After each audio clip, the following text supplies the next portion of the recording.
ये हैं मनोज शर्मा।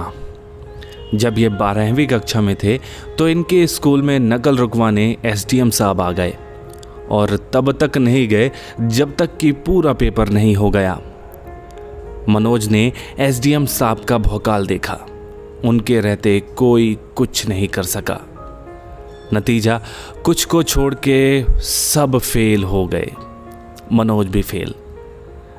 12वीं में फेल होने वाला यह लड़का बाद में दुनिया की सबसे कठिन परीक्षाओं में से एक यूपीएससी सीएसई को क्रैक करता है और बनता है आईपीएस मनोज शर्मा। उनका संघर्ष हमें असीम प्रेरणा देता है। उनकी कहानी किसी फिल्म से कम नहीं है। तो चलिए सुनते हैं 12th फेल मनोज शर्मा की कहानी मुकेश विश्वकर्मा की जुबानी। 12th fail part 1। मार्च की एक सुबह थी। घर की छत पर सो रहे मनोज के चेहरे पर धूप पड़ने लगी थी। कुछ देर करवट बदलने के बाद वह उठकर बैठ गया। उसने देखा कि उसका दोस्त विष्णु अपनी छत पर गणित के सवाल हल कर रहा था। गणित के सवाल तो मनोज को भी हल करने चाहिए, क्योंकि आज 12th का पहला पेपर गणित का ही है। लेकिन उसे सवाल बिल्कुल समझ में नहीं आते।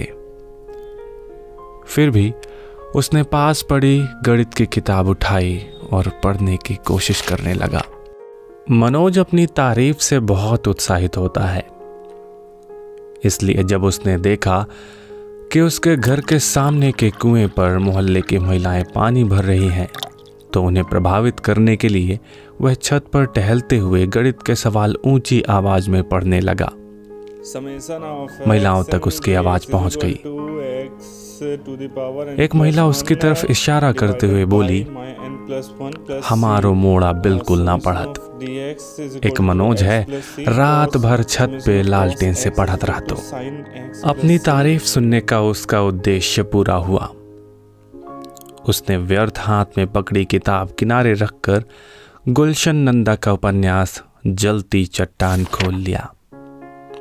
रात को 1 बजे तक लालटेन की रोशनी में पढ़ने के बाद भी उसके क्लाइमैक्स के कुछ पेज रह गए थे।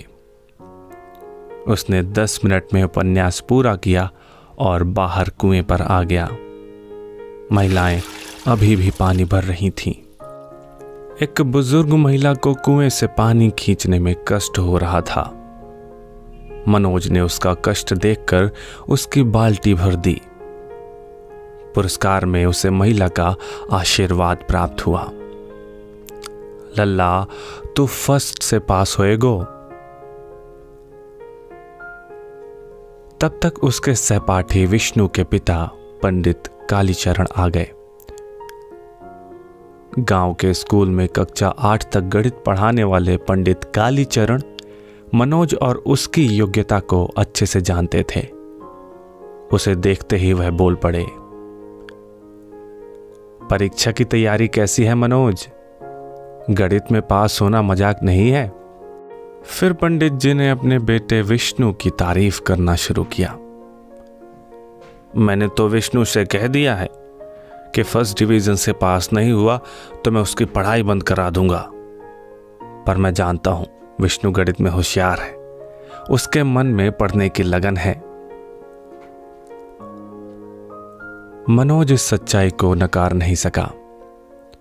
उसने पंडित जी की मदद के उद्देश्य से उनके हाथ से पानी की बाल्टी ले ली और उनके साथ साथ चलते हुए उनके बेटे की तारीफ की। ताऊ, विष्णु जैसा होशियार लड़का तो पूरे जिले में नहीं है। मुझे तो पूरा भरोसा है कि वो इस बार जिले में फर्स्ट आएगा।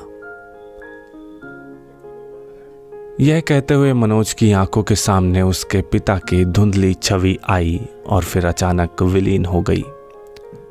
हल्की सी टीस उदासी के रंग में उसके चेहरे पर दिखाई दी। मुरैना जिला मुख्यालय से 30 किलोमीटर दूर जौरा तहसील से सटे बिलग्राम में दिन की शुरुआत हो चुकी थी। सामान्य सा यह दिन नया सिर्फ इस बात में था कि आज गांव के कुछ लड़के लड़कियां 12th का पहला पेपर देने जा रहे थे।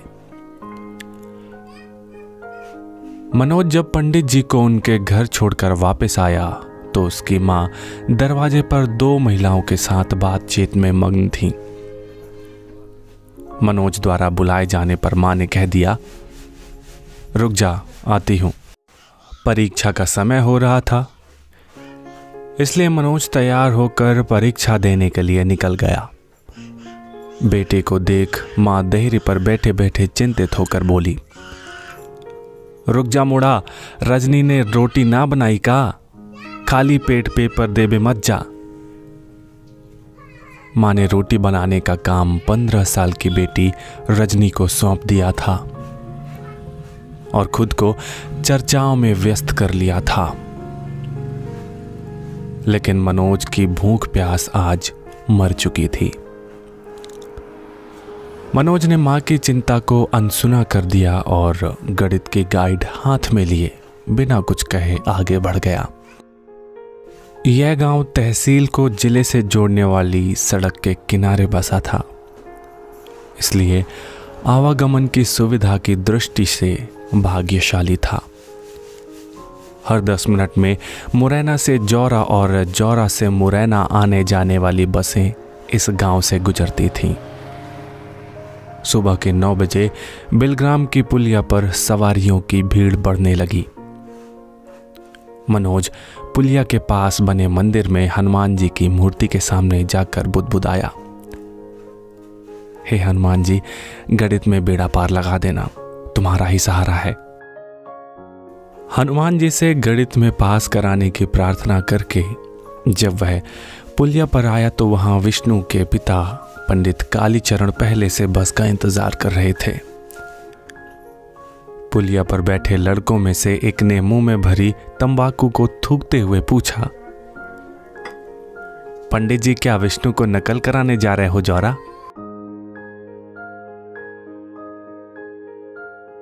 पंडित जी विष्णु को परीक्षा दिलाने ले जा रहे थे। इस तरह का व्यंग सुनकर उन्हें पीड़ा हुई।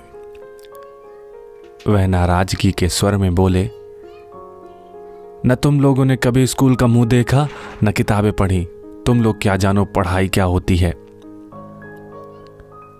इतना कहकर उन्होंने अपनी नजर घुमाकर उस दिशा की ओर कर ली जहां से बस आने वाली थी। लेकिन हार मानना इस गांव में किसी ने नहीं सीखा था। पुलिया पर बैठे लड़के पंडित जी द्वारा किए गए अपमान से तिल मिला गए। पढ़ के न थानेदार होत को मास्टर बन के ऐसे ही स्कूल में गिनती पहाड़े बुलवाएंगे। उनमें से एक लड़के ने सड़क के पार बने स्कूल की तरफ इशारा करते हुए कहा। मनोज ने देखा कि माहौल बिगड़ रहा है तो उसने लड़कों से कहा, मास्टरी तो बड़ी नौकरी है, मेरी लग जाए तो मजा ही आ जाए, पर उसके लिए 12th पास करनी जरूरी है। तुम कैसे करोगे मनोज? सुना है इस साल SDM नकल नहीं होने देगा। पुलिया पर बैठे दूसरे लड़के ने मनोज को नई जानकारी दी। मनोज को उम्मीद नहीं थी कि परीक्षा शुरू होने के पहले इस तरह की बुरी खबर सुनने को मिलेगी, लेकिन उसने अपने मन को दिलासा दिलाया कि इस तरह से नकल बंद नहीं हो सकती। पिछले कई सालों से विद्यासागर उच्चतर माध्यमिक विद्यालय जौरा में नकल होती आई है।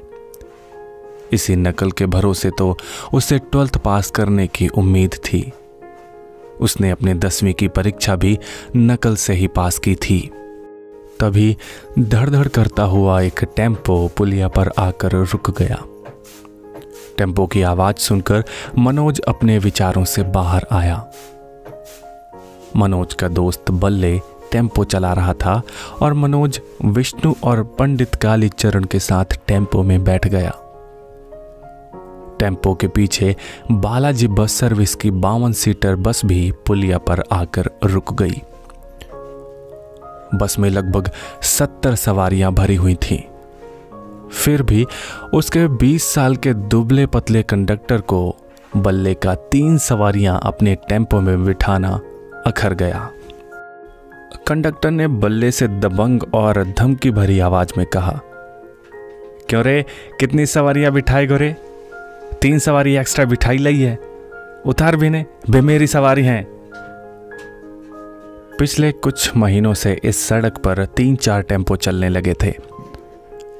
बस ऑपरेटरों को इस बढ़ती प्रतियोगिता से आर्थिक नुकसान हो रहा था, इसलिए बस और टेम्पो के संघर्ष बढ़ने लगे थे। तू काम कर अपनो, जे मेरो गांव है, बस न चल पावेगी तेरी। बल्ले अपने गांव में शेर बन गया। लेकिन बालाजी बस का मालिक धन और राजनीति से ताकतवर था। आरटीओ और थानेदार आर्थिक लाभ के बदले उसे संरक्षण देते थे, इसलिए उसका स्टाफ सीमा से अधिक सवारी ढोना अपना विशेषाधिकार मानता था। विवाद बढ़ता देख गांव के कुछ लोग टेम्पो के पास आ गए। गांव में एकता दिखाने का अच्छा मौका था यह।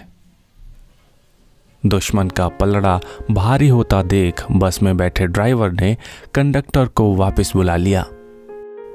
अधेड़ उम्र के ड्राइवर ने अपने अनुभव से यही सीखा था कि जब किसी गांव में अकेले घिर जाओ तो वहां से भाग लेना ही सही रणनीति है। बाद में अपने इलाके में इस संघर्ष को घसीट कर लाने की कोशिश करनी चाहिए। कंडक्टर भुनभुनाता हुआ वापस बस में चला गया, लेकिन वह बस के गेट से लटकते हुए बल्ले को भविष्य की चेतावनी देते हुए चिल्लाया, जा सड़क पे टेम्पो चलावो भुला देंगो, होश में रहिए। बल्ले भी कम नहीं था। उसने इस चेतावनी का जवाब ऊंची आवाज में दिया, गांव में से बस ना निकाल पावेगो, ध्यान रखिए। इतना कहकर बल्ले ने टेम्पो का गियर डाला और टेम्पो धड़ धड़ करता जौरा की ओर बढ़ गया।